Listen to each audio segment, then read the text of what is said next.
Next 25 number question है, इन 1 gram of sample CaCO3 was strongly heated and liberated of CO2 liberated.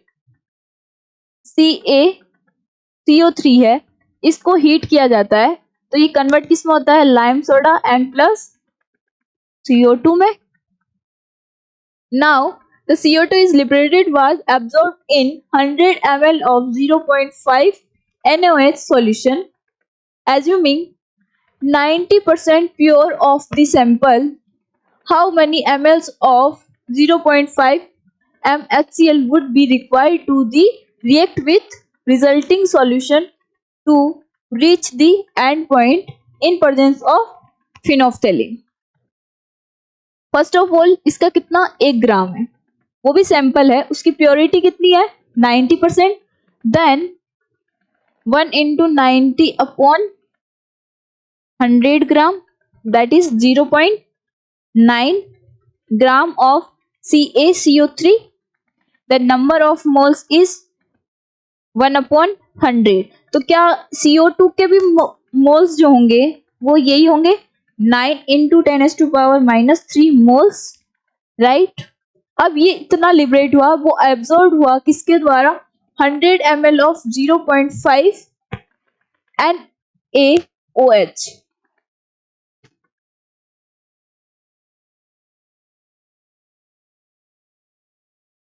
यहाँ पे NaOH के साथ इतना ये जो है CO2 के मोल आए, वो रिक्वायर्ड है किसमें एब्जॉर्ब हुआ, वो 100 ml ऑफ 0.5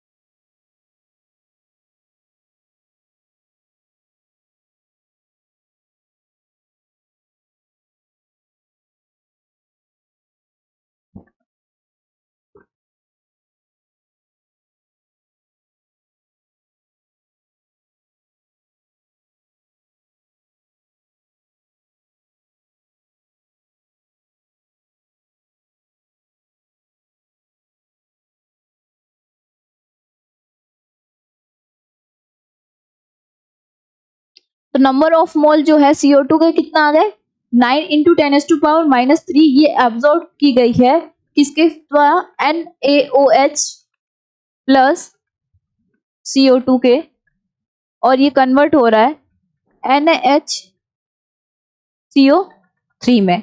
ठीक है, तो यहाँ पे मोल्स पता है. अब NaOH के कितने हैं, 0.5 m into 100 into 10⁻³ is mole. तो यहाँ पे आंसर कितना आएगा, 50 into 10⁻³.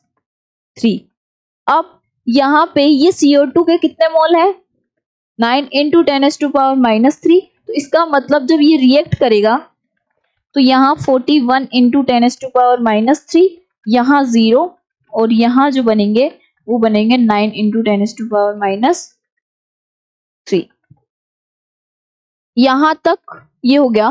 फिर would be the HCl, how many ml of HCl, 0.5 m HCl would be required to react with the resulting solution to reach the end point in presence of phenolphthalein. अब देखो, अगर phenolphthalein नहीं दिया होता तो HCl मेरा इसके साथ भी रिएक्ट करता और इसके साथ भी रिएक्ट करता, राइट. मेन जो है ये का वर्क कर रहा है यहाँ phenolphthalein is presence of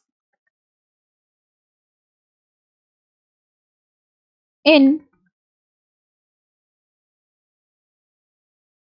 presence of HPH यानी कि phenolphthalein, no, in presence of phenolphthalein.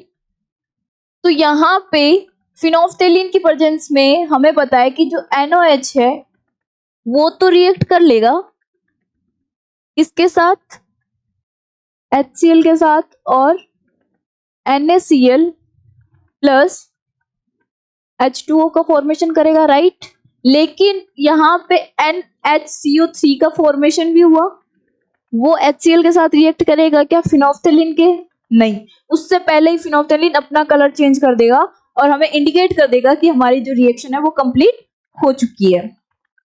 ठीक है, तो यहाँ पे ये वाली नहीं हुई, इसका मतलब इसकी जो मोल्स है वही हमारे HCl के मोल्स के साथ रिएक्ट किए होंगे।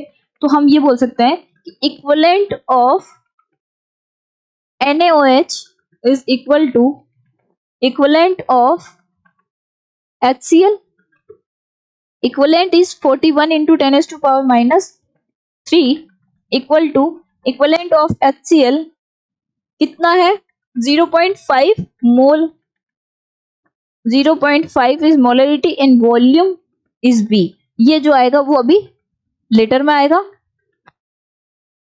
तो वॉल्यूम कितना आ जाएगा 41 divided by 0.5 into 10 to power minus 3 in ml में कन्वर्ट करने के लिए इसको 1000 से मल्टीप्लाई करेंगे।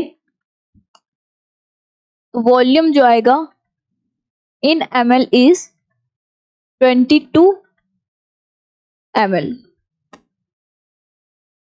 यानी कि सी ऑप्शन इज करेक्ट।